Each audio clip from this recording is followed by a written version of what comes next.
Five Star Weekly. It's a tough stretch of away matches starting Saturday. Can Atl United piece together a full 90 this weekend? We're getting all that and more coming up.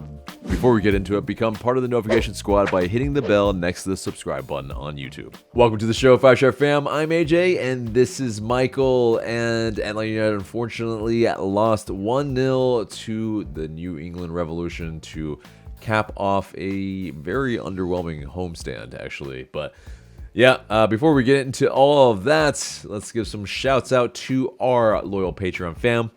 Most notably Gavin, Jordan, Niall, Andrew, Chris, Nick, and Jeff. You guys are legends. Thank you guys so much as always. But yes, let's get into the match review. And yeah, the third match of the homestand did not end at all like we wanted it to.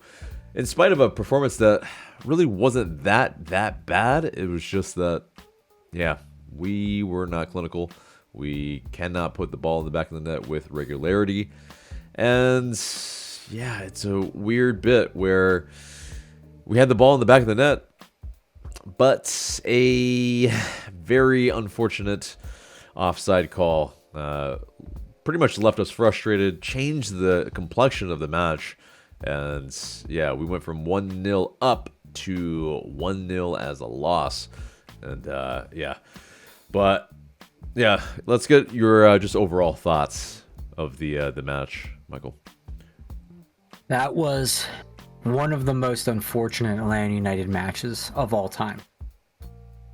Not because of the result itself, but because of what it means for the team going forward and what this meant for how we evaluate the mentality of the team. I was worried when that banger, absolute worldie from Miggy got called off, how the team would respond. In the past, traditionally, this is a point of capitulation. The team usually kind of puts their heads down and things usually fall apart because it didn't go their way. When the narrative seems to change and go the way that, they don't want it to go, they don't think they're getting the things they deserve, heads hang low, it seems like. Maybe not physically, but mentally or inwardly. And so what we were tested by this, and what had happened was it seemed like the team was not able to rebound, to rectify what was going on. They weren't able to keep the tempo up, and what happened, which is something that often happens with Atlanta United, they concede a penalty with a rash challenge from Atl Utd. It's more of the same, and it's unfortunate because this team's supposed to be better than that. Supposed to have learned from that. Different coach, different players, better players, more time with these players, etc. And yet the same issues still persist with the weak mentality. Yeah, and definitely, yeah, the what happened is yes. That's the real unfortunate bit is it looked like it had promise, and it looked like a kind of second straight match, or almost I think third straight match that Miggy would have scored. That would have been really great. But it's concerning that Manuel Atl had to track all the way back into the box to have some defensive actions. I think it's great that he in a way does the defensive work, but he also right now, as much as he's scoring, he's also getting as many yellow cards. It feels like it's a lot. I appreciate the kind of vivacity, if that's the word, veracity even. Vivaciousness. I think I may have portmanteaued both of those words, but either way, he is giving everything. But the problem is that he was just way too eager, way too rash, and you don't want your striker making tackles in the box essentially. And Carlos Heel pretty much gets the best possible look against Braguzan at a moment before that where we were definitely up in terms of our play, in in terms of XG, it was pretty much something to the effect of like, I think way over 1. It was like 1.1 or 2 or something like that. And then, yeah, New York Revolution had a 0.1. They were bereft of ideas. They, got a gift essentially, and penalties. We do it all the time, the time. Exactly, and we'll see later on in our preview how maybe there's a match forecast by Who Scored that pretty much kind of just shows how much of a thing it is for us, and it's some big foreshadowing there. But I was saying in the Discord, I'm like, because there was some people from other teams in our Discord too asking, like, what can you expect from this match? I'm like, well, hopefully we don't give up a soft goal, but it's likely we will. That train is never late, and it was not late again in this game. Yep, indeed. And so, it's one of these kind of frustrating matches where, well, okay, we don't have, Alexei Miranchuk from the off. And, it's definitely interesting. I mean, but Saba, he gets subbed off, and that's where it's kind of fascinating. Basically he, I guess more or less, it was a tactical thing, and Ronnie Dyla, he was like, yeah, that was not something that was more of a tactical thing. It was absolutely something that he did incorrectly. And Noah Cobb came on. Our shape changed to a degree, but I wouldn't say it was effective. I wouldn't say that it actually changed us for the good. And yeah, I mean, it kind of actually made us a little bit more difficult to actually build out. I feel like it just with the wing backs. I mean, with Amador, with Lennon, I don't know. Like it interesting. It's interesting because Ronnie Dyla said tactical changes very much helped us gain control of the match in the second half. From his vantage point, he's like, this was absolutely the change that needed to be made. And I disagree. I mean, it just it made it really difficult, I think, for us to get the right players involved. But yeah, go ahead. I mean, I agree with you. I don't care because we didn't win. We didn't get a goal. So yeah, you can say we started doing better, but if we don't have anything to show for it, then what the heck is the difference? Who cares? Right. And yeah, I mean, like when we changed to 2 up top with Jamal Tiare, I mean, yeah, we had a chance from him, a header that hit the post. But that wasn't necessarily something that it's like, yeah, we pumped the ball in and back post.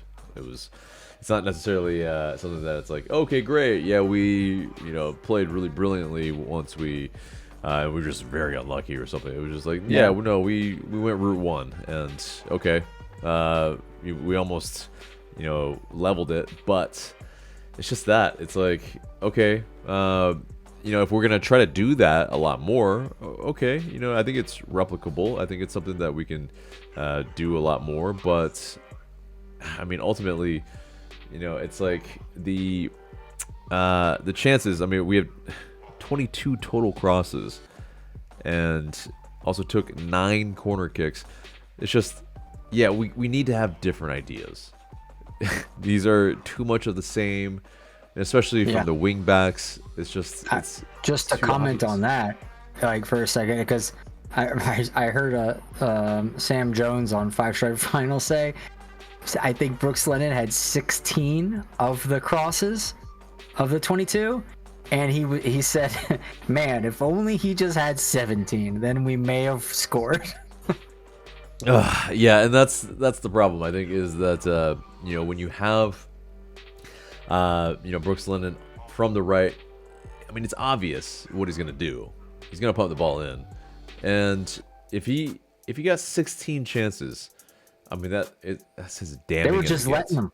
They were just letting him do it because they knew he wasn't gonna go anywhere. Exactly. These are unfortunately low percentage types of chances, and it's basically any defense that we're gonna face, if all they have to face are just have to deal with crosses, it's a probably pretty easy day ultimately. And I think that's the issue here, is that there wasn't enough dynamism, there wasn't enough playing through the middle, which is really what we needed to do.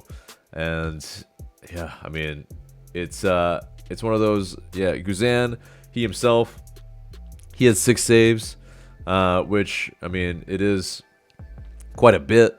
I mean, it shows that defensively we're still kind of just allowing chances, and maybe sometimes too strong of chances. But Brad Guzan's able to kind of keep us in the game, keep it at bay. But yeah, it's just one of these types of games where, I mean,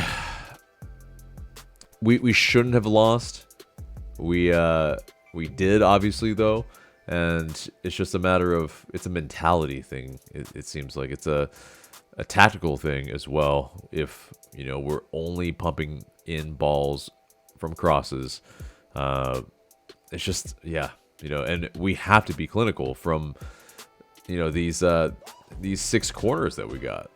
Like, if we had 6 corners and Stan Gregerson was in the game, I mean, he did come out later, but that's outrageous. Like, it is not acceptable whatsoever. And by full-time whistle, fans booed. And honestly, I don't blame them. It's kind of, again, PTSD. And now we're 2-3-3 in terms of win, loss, and draw. I mean, it's the very worst start of a season that we've ever had. I mean, it's one of these things that, yes, Ronny Deila has shown that he can turn it around at previous stops and he can win trophies. But yeah, I mean, serious questions have been asked and will continue to be asked if more results like these continue. So they have to figure it out soon. I'm sick of listening to Doug Robertson, no offense to Doug, asking new coaches, are you worried about stuff? Because you should be worried right now. Like, it's frustrating that every single coach is, I mean, like, to a degree, there'll be a time in every coach's life cycle where you'll hear that kind of word, or that line of questioning. But I just wish it wasn't like so soon and so often with this club. But that just sucks that it's like we're already kind of there. But obviously that's a bit of an overreaction. But Doug's just saying, are you worried with how things are doing? We're not at like calling for his head yet. But it's, and like you said, that he has a track record of being able to turn things around. So hopefully we can do that. It's just, I don't know if it's really, I mean, it partially is on him just having the motivational ability to get the guys to perform. But I mean, at the end of the day, it's on the guys. They are, and then this is where the booing is kind of coming from. It's not from a place of animosity. It's coming from, we know you can do better and you're not. So you need to figure it out, And fast, because we're a third of the way through the season already, and it's not good enough. Yes, there are very real reasons as well. Our defense has been makeshift for majority of the matches.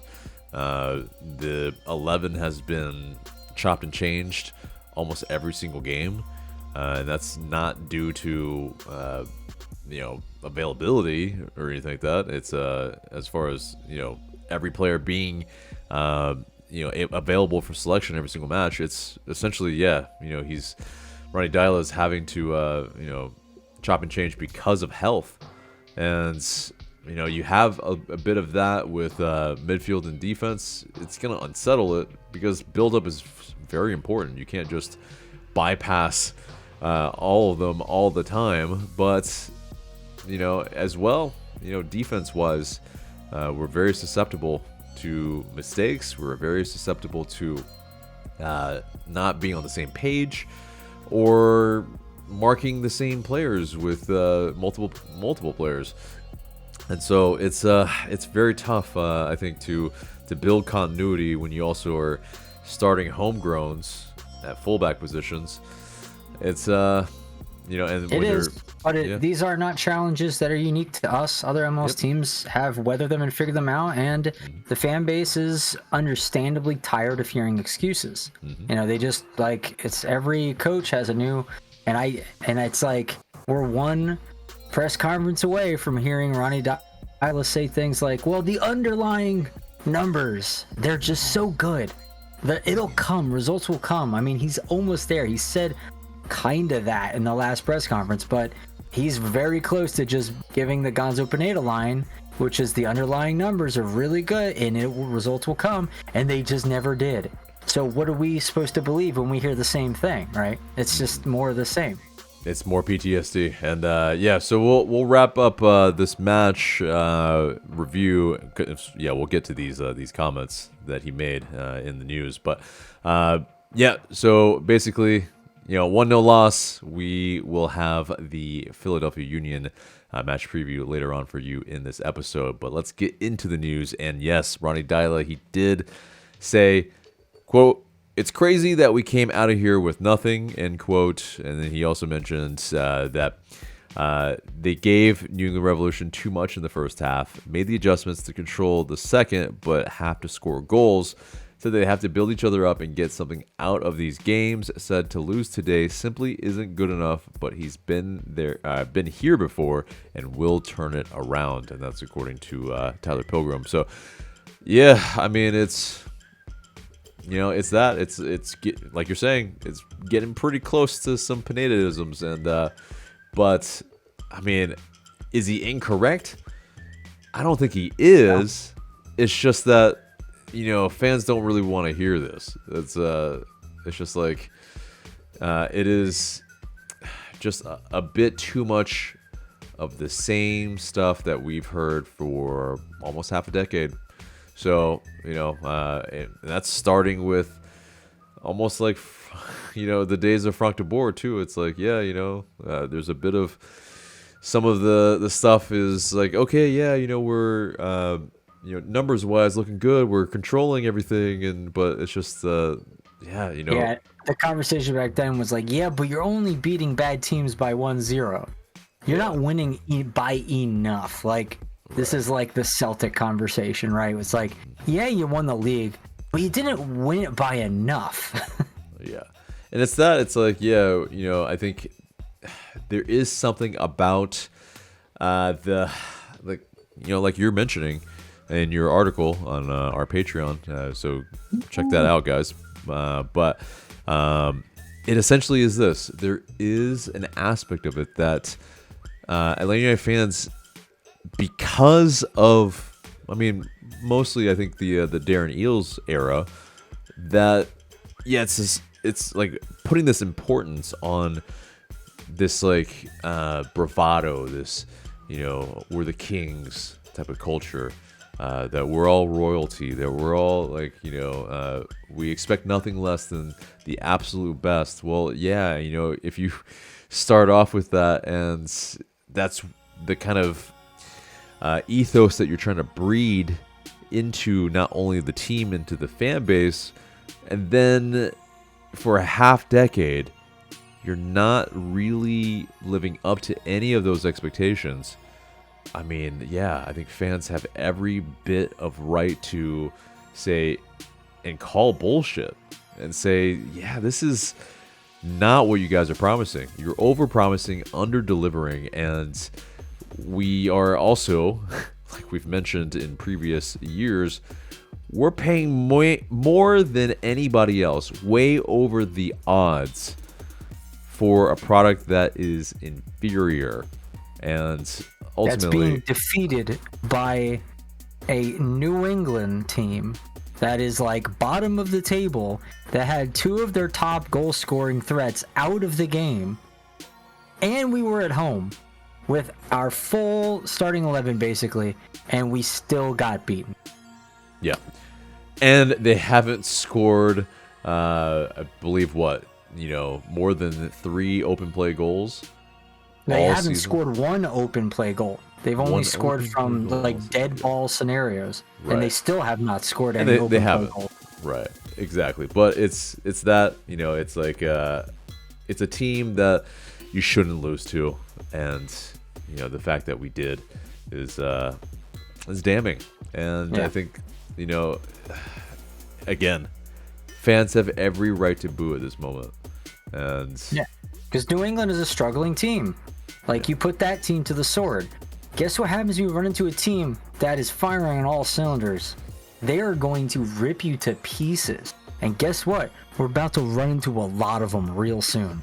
yeah, it's about to be a buzzsaw, and hopefully we play up to the competition. I don't know, like maybe it's again one of those things like we've done in previous seasons. But anyway, let's get into more news. Where we have a new kit. Oh, great! Yeah, cool guys. We always keep churning out new kits.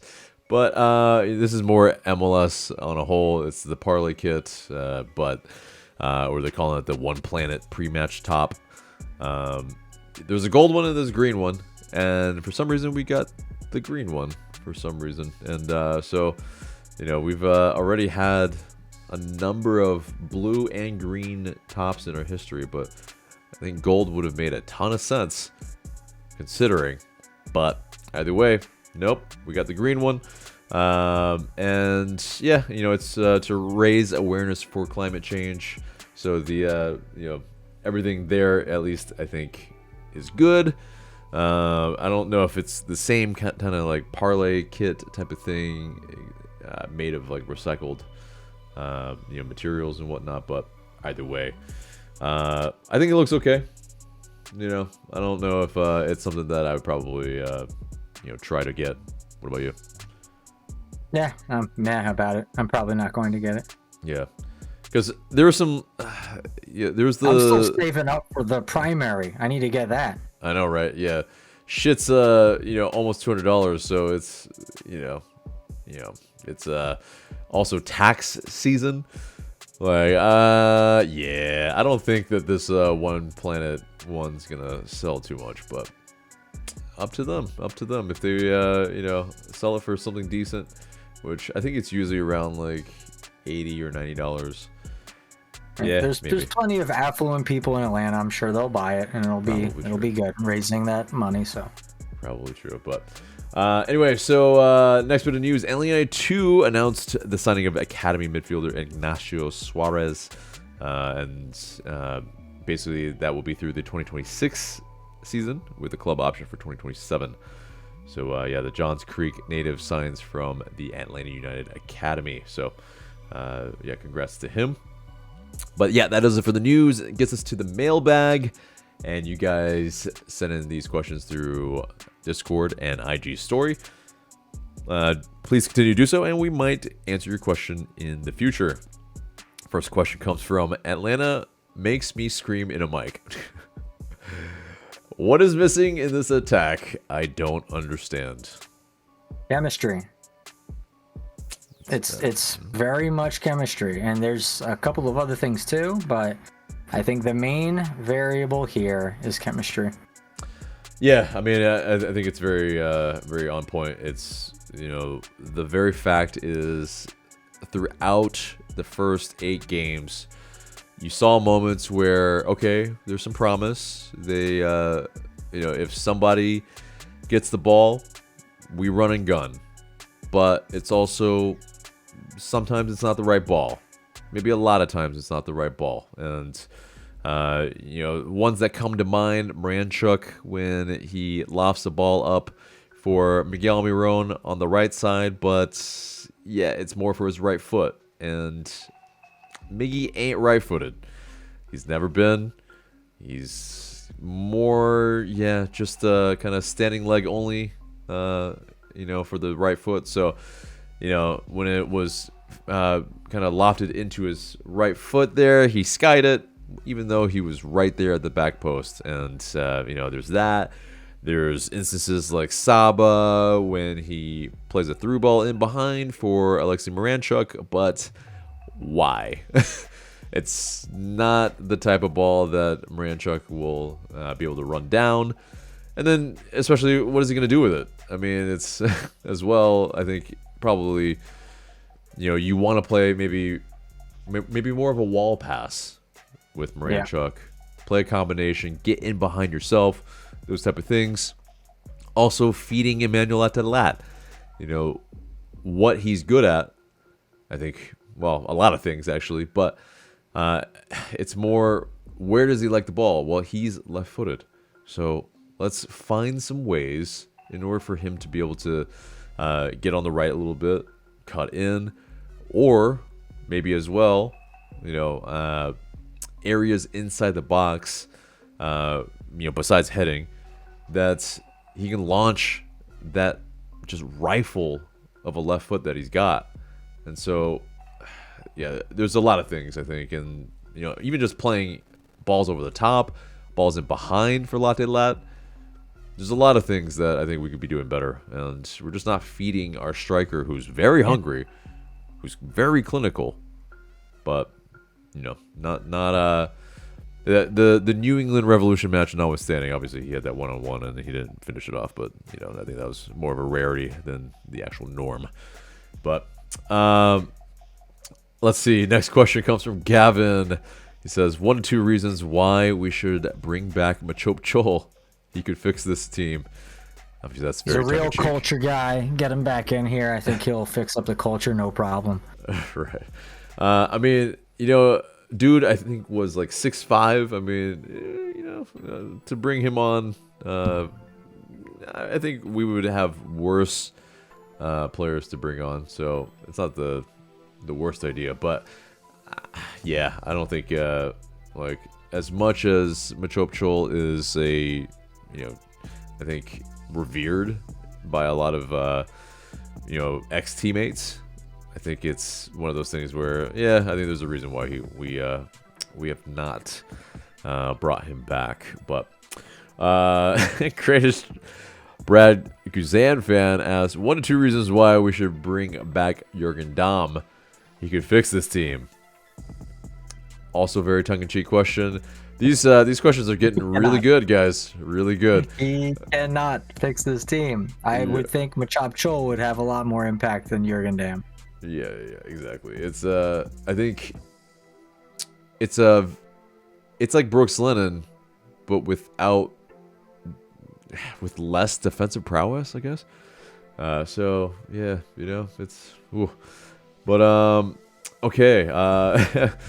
Yeah, like I said, these are getting real good, guys. Don't lose when you can win. Why don't we score more? Greatest Josh Cohen fan asks, why don't we just put the ball in the back of the net more? Yeah, don't lose when you can. Have we tried that? Have we tried doing that yet? Yeah, exactly. I think, it's one of these things. I think the memo hasn't reached the team yet. So yeah, it's like Ronnie Dyla is like, oh, wait, hold on. And then he looks over and there's a switch that says, score goals now, and he pulls the lever. Now we'll be good.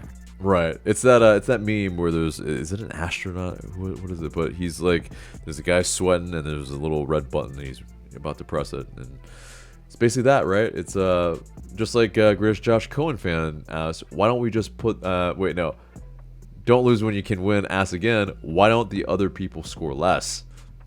Aha. Brilliant. Absolutely brilliant. I mean, yeah, like a little more clean sheets would be nice, but like I said, we have an issue with giving up soft goals. If we didn't do that, we would have a lot more clean sheets, because these other teams, a lot of times, they're not just completely outplaying us and then their goals are amazingly deserved and everything. It's not always like that. It's often not always like that. A lot of times we even allow them to get back into a game by giving them a soft goal, and the second one from them, now that they're resurging, maybe is pretty good. But without that first goal, it's likely they would have never gotten that. I mean, you think about the one against Cincinnati in Cincinnati. I don't think Evander scores that second one if he didn't get lucky with that deflection for the first one. So, Indeed. I think this is all Saba Lapzunite's fault, because listen, all y'all, this is sabotage. Well, yeah, this is what It's seeming is. like self-sabotage right now. Absolutely, and that's 100% what it is. But also, we have gotten lucky with some sabotage as well with own goals from Saba, at least what he forced. Yeah, so that's true. It's a little bit of both. The same way. Yeah. So it's just sabotage everywhere. So next question. Indiscriminate sabotage. Yep, exactly. But next question comes from let's see, Patty Ice _14. Should Dyla go back to what worked in versus NYCFC and move Moranchuk to more of a central midfielder? An 8. I mean, yeah, we talked about this before. I think it might not be a terrible idea. I don't think we should be shying away from experimenting. Clearly, if something is not working, you should try something new. Trying the same thing over and over again, kind of the definition of insanity. So, but I also understand Ronnie is a bit of a stubborn guy, and he believes, or at least has a track record of seeing his stubbornness bear fruit. He stuck with a similar thing with New York City. They weren't very great. I mean, what were they at? Like a 42 win percentage when they won the cup, which is asking the fan base to endure a lot of heartbreak to get to the playoffs to actually end up winning it all. So, it is what it is, man. I don't know if he's going to be able to change or wants to change or what have you. Or maybe he thinks we just got to keep pushing forward and eventually, it'll break or something will slip into place finally. And then all of a sudden we're off to the races. Yeah, I mean, as far as Moranchuk at central midfield, it's as an 8, I feel like there are real questions about his defensive ability. I think there is application from him, but I worry about just how well he can actually go a full 90, having to maybe make some tackles, and because who you pair with him also matters. Bartosz Ślisz has not been the hallmark of consistency, I would say, and that's been very difficult, I think, shielding our defense. Maybe Johnny Fortune might be a solution there, as he's definitely a little bit more athletic, and I think there's a little bit more security to a degree, I feel, from a defensive standpoint, if he's playing. But is it too much of pressure on Fortune if that is the case? And also Ślisz, he's getting paid a pretty penny, so it's like you kind of have to rock it till the wheels fall off a little bit too, with that. So speaking of Ślisz and midfield pairings, do you want to talk about the quote-unquote kerfuffle that happened between Muyamba and Ślisz recently? Oh yeah, I mean, yeah, there was a little bit of jawing at each other, but I think Muyamba, has been a bit resurgent, and that's the thing too. It's like, well, Moranchuk, who's been a little bit underperforming, to usurp Muyamba, I think would be a little bit harsh as well. But obviously, DP versus a player that's making, kind of more TAM level.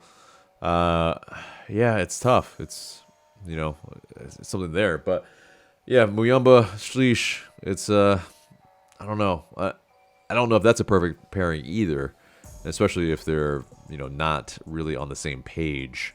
So, yeah, speaking of not being on the same page, and the training thing, apparently, a couple of the Atlanta United regular journalists talked about how they noticed a running into of Muyamba and Ślisz on the training ground, and some words were exchanged, some shoves were pushed, and afterwards, after the session, apparently they hugged it out, so that's good, but it could be a sign of bubbling up frustration within the team. Citing my own article about how maybe some of this is, cliquey culture based of different groups kind of being annoyed at other groups within the team. The subcultures kind of going to war with each other. That's a possibility. I don't know if it's the exact truth. I mean, it probably has something to do with it. Whether it's the main thing, I don't know. But it could also be that they're just very heated in training, and they're utilizing that frustration and that heat to really do better, to play harder. And it's coming out as a hyper competitiveness, which may end up being a good thing. You know, what do they say about diamonds? You know, they get forged under massive amounts of pressure. Maybe, you know, this is a sign of that happening. I don't know. Hopefully it's the latter versus the former, but we cannot know. And the reason I wrote the article is because I'm siding a little bit more with there being a bit of culture issues, because this is not a new issue. We've had this issue since like 2020, 2021, where the team has just never really clicked on a lot of different levels. So hopefully we can get this figured out. Hopefully Ronnie Dial's the guy to do it. Yeah, I mean, you know, definitely all fair points. It's this too, though. You know, it's not dissimilar to, I think, the best teams in the world. Every team has kerfuffles. Like, it's not all just gravy. To be fair, training. To be fair, this is the first I've ever heard of any of these journalists, multiple of them, talking about one they've noticed.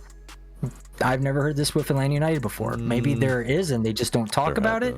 Yeah. But this is the one they decided to talk about, at least in private channels and other things, and some on you know, people who go to the training practice to watch. Apparently there was a post on Reddit where someone like literally witnessed it or watched it or saw it. So yeah.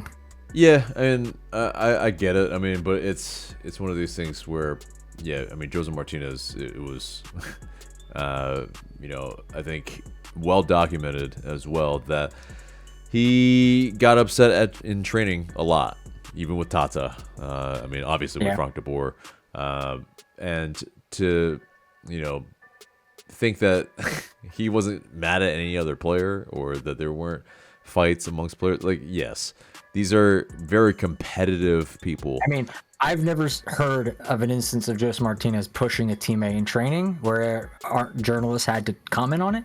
I've never heard that, but it's possible it happened, and it's whatever. I mean, and I'm not saying that this category of thing hasn't happened, because of course we all know about the famous chicken and rice thing that happened with Joseph and Gonzalo. So, you know, but I just put that in a different grouping of incidents, because it was like, it was the player versus coach type of interaction versus player on player. But, you know, who knows?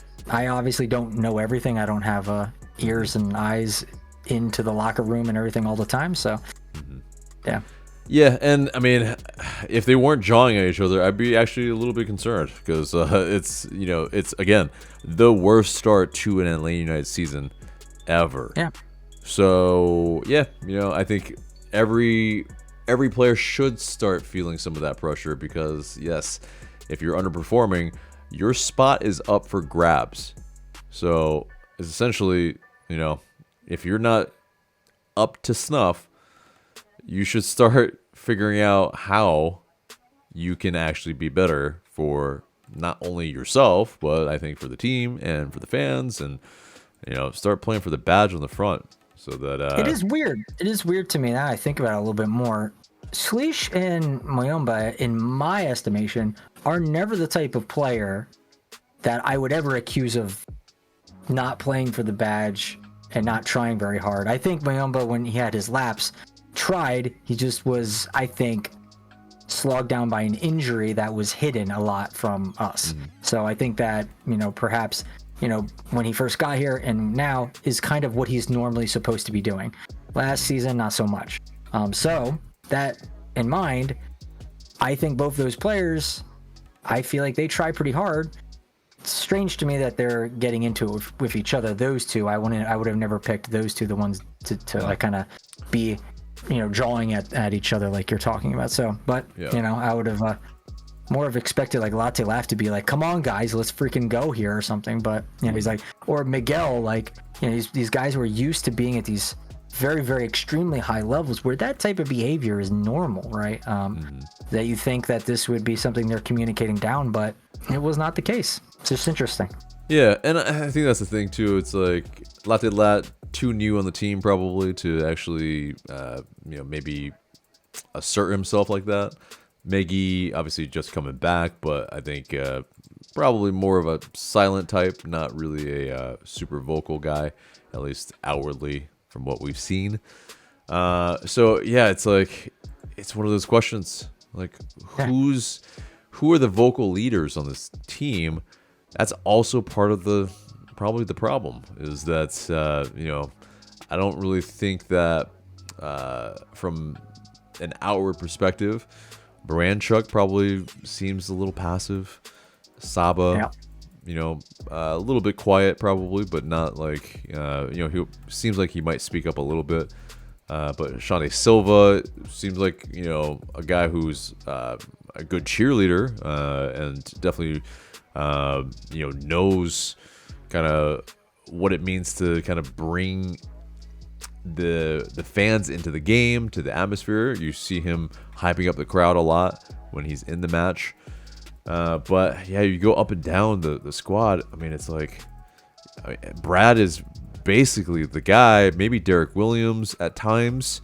Brooks Lennon doesn't really seem like probably the most vocal, but he has been in kind of the leadership group. I think just by proxy of him being on the team as long as he has.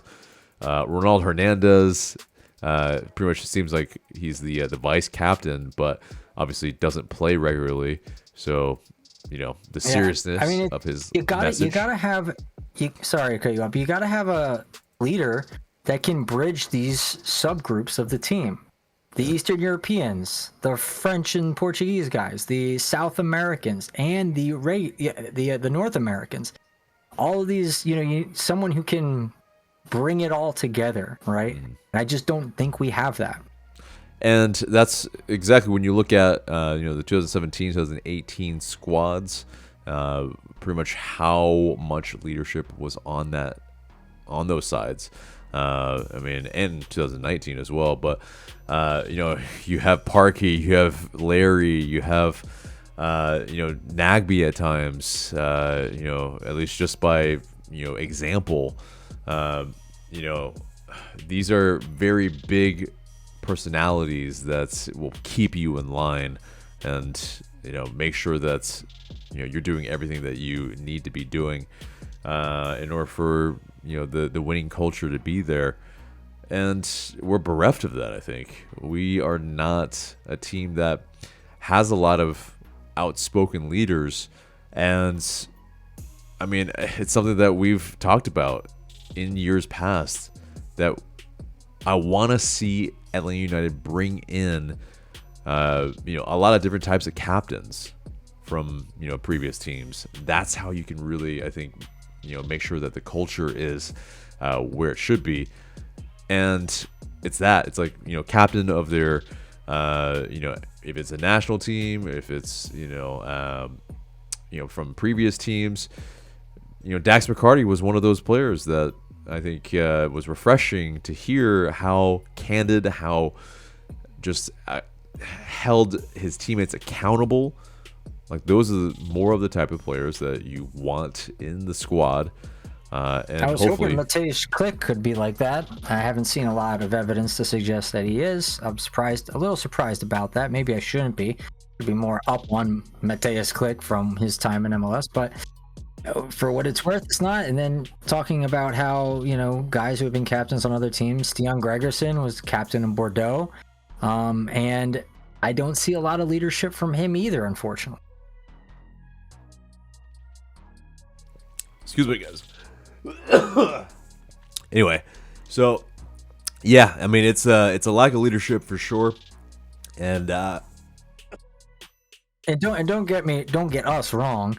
We see them attempting and trying. It is not from a lack of trying. Dion attempts to command from the back. I just don't know if it's exactly working. I mean, yeah, it's clear that things are not working, and that's the problem. And how we can actually kind of, I guess, bridge the gap in terms of how we can make sure that these type of like brain fart, kind of issues don't continue to rise. I think it's, making sure that these players keep their heads up from, minute to minute, half to half. That's why I think, as part of what I put in my article, I think that some of this animosity within the ranks is, the way that these different players look at each other can be slightly negative, which leads you to performing worse in games when things are not going your way. You drop your head because you can hear negativity from teammates instead of what you just said, the positivity attempting to uplift and trying to support. It's more like, hey, we'll get him again next time is what you're hoping, instead of, oh, you did it again? What's wrong with you? That's what I feel like we're more on the, you did it again, what's wrong with you side of things in the locker room than the, we'll get him again next time, buddy, type of thing. So, and that's what really kind of makes me think, it's a negative thing, but hopefully it's not. No. Yeah, right. I could absolutely be wrong. I'm not Nostradamus, so. Right. I mean, it's a, winning culture versus a blame game type of thing, essentially. And it seems like it's... You heard Ronnie's comments about that. Mm-hmm. Yeah, there was basically the conversation of like, we don't want to, blame anybody specifically. It's more, internally. Probably they should be at least trying to figure out what they can do better with game tape as well. But anyway, that does it for the mailbag, guys. Thank you guys for your questions. Let's get to the match preview. 7:30 Saturday against the Philadelphia Union at Subaru Park. The Union, they're fifth place with a +4 goal difference, but they last played to a 1-0 loss versus NYCFC. So ergo facto, we beat NYCFC, right? We should be able to, in turn, be able to beat the Union, right? Nah, I don't know. It doesn't work like that. But ipso facto, I'm your new boss. Right, exactly. But in our last, right, exactly. Man, it's I love that movie. It's kind of bad in some respects, but so good. But anyway, the last six, we unfortunately have only won one. They've won two, and we've drawn three. So it's either gonna be a draw or a Philadelphia Union win, right? At least recent history says. But when Philly doesn't win little, they usually win by a lot. So if they're gonna score, they're probably gonna score in bunches. Exactly. But new head coach Bradley Carnell is in. Jim Curtin is out, and I mean, they're basically a team that, I mean, they've been able to keep this kind of core together for quite some time, and kind of stopgap some of the players with some academy players or something on the cheap overseas.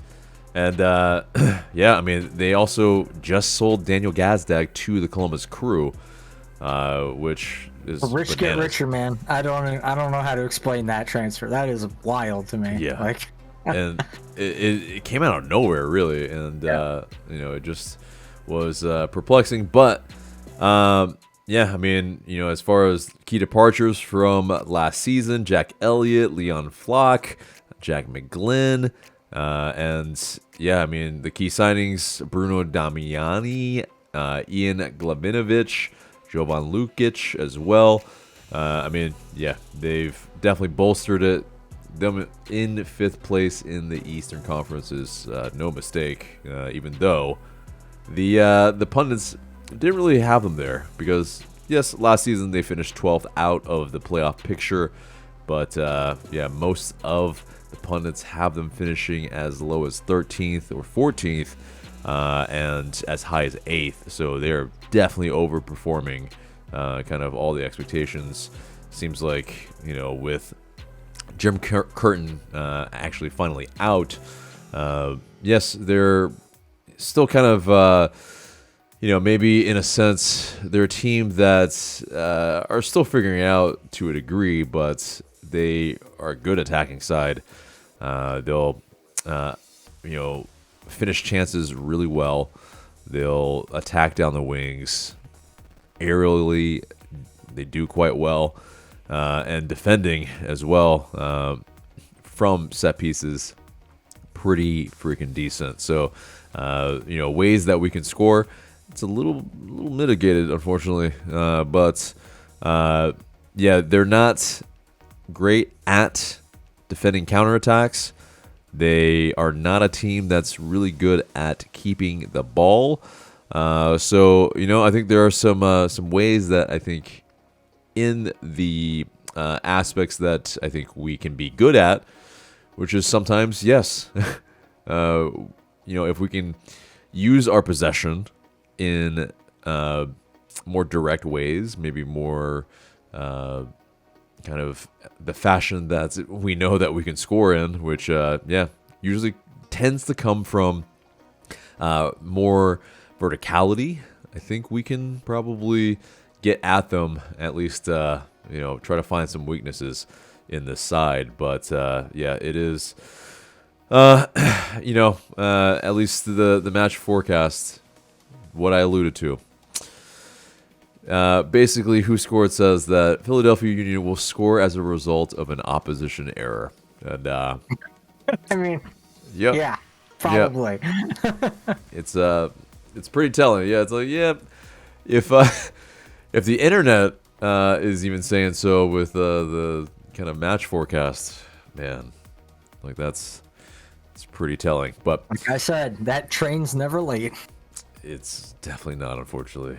But I mean, as far as a side that's is heavily favored, well, the Bet365 odds are saying that it's a 48.8% chance for the Union to win this match. A draw is at 28.6%, and also 28.6% for Atl United to possibly win as well. So, I guess, it's a higher chance that it's a draw or a win for Atl United to a degree, because that's 51.2%. That's it's not Philly Not winning. a loss. Yep. But I don't know. Right now, our form doesn't have me entirely too confident, but at least our availability list is a lot higher now, because Mascara, he's back in training.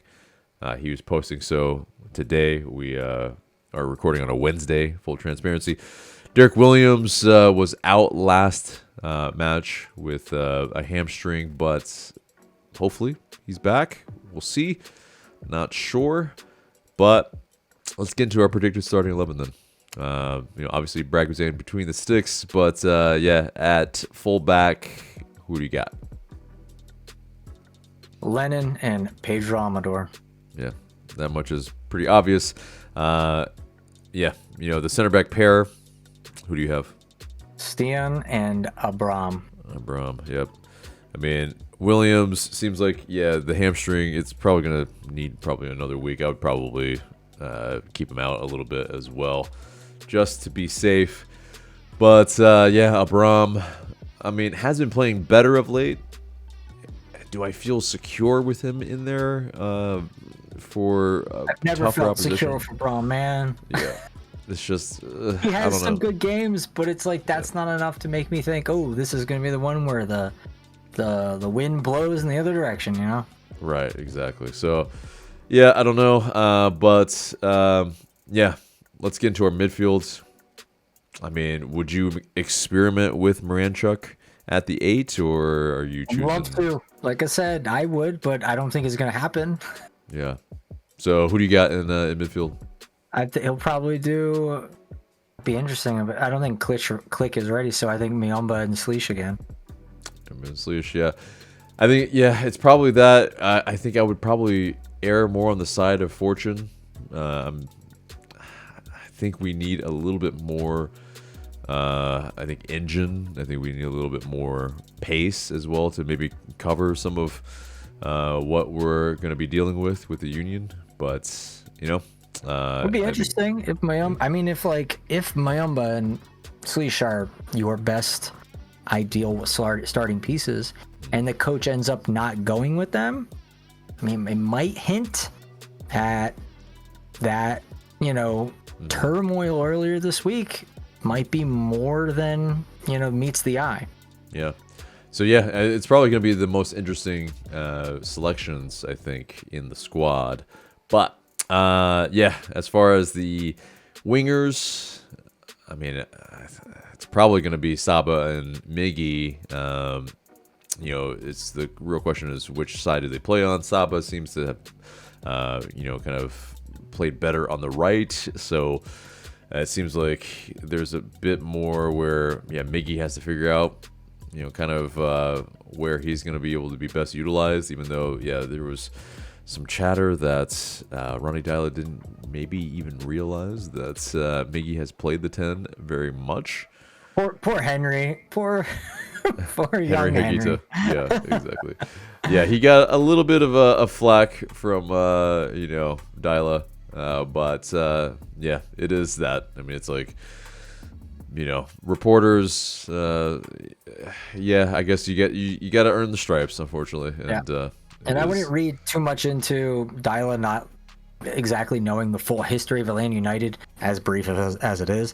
I mean, I'm not going to expect him to know everything about everything that happened in the past with us. So I'm going to give him a pass for that. I don't think it's that big of a deal. I know some people were saying, how the heck do you not know that Miguel played as the 10 for us for a long time, and also elsewhere? Yeah, and it's fair. But Maranchuk, I think obviously is going to be probably more playing at the 10. I think it's, he played it last match as well. It is that. I think it's not going to change too much. But journalists keep asking him these types of questions. Mm-hmm. I don't want him to set the tone of I don't want to be challenged about stuff. Stop asking, or else going to make things awkward and weird in a press conference. Keep asking him. I think it's important. Right.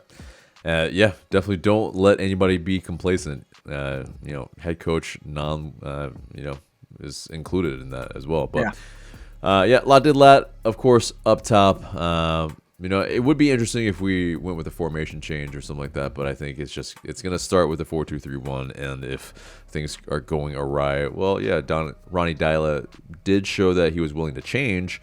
I just don't know if 3 at the back is the smartest thing to do, but there is the aspect that, the diamond midfield that Philly do like to play, do we need to figure out how to counteract that? And they still do that after Curtin has left?